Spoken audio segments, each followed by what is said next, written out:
Their job is to keep you safe, but many in law enforcement say it's becoming increasingly dangerous.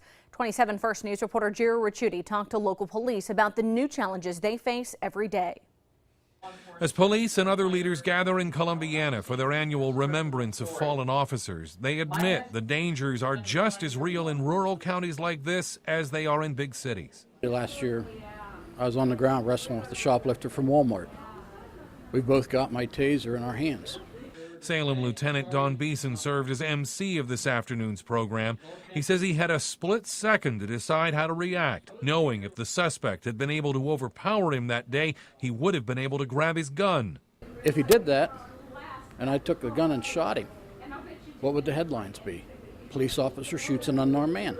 Officers say recent incidents in places like Baltimore and Ferguson have police everywhere under a microscope, worried the actions they take in a crisis will have long-lasting effects. You don't want to be second-guessing that, but it's hard not to do in this situation that we're in today. Sheriff Ray Stone believes law enforcement is becoming more dangerous, telling me some departments no longer want officers writing reports in their cruisers.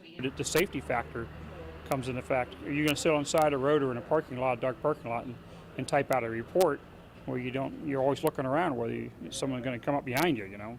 Many here believe training is the key, both in ensuring an officer's safety on the streets as well as improving community relations.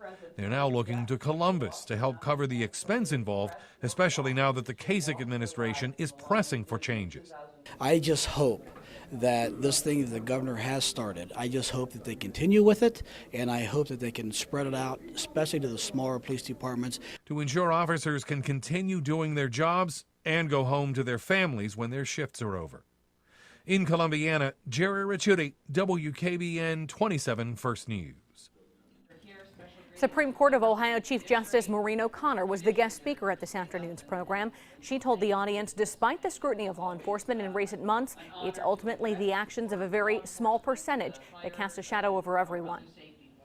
The vast majority of our men and women in service, not only in police but fire and all our safety forces, are there as dedicated men and women who realize that they're public servants and realizing that they are uniquely trained to deliver that service.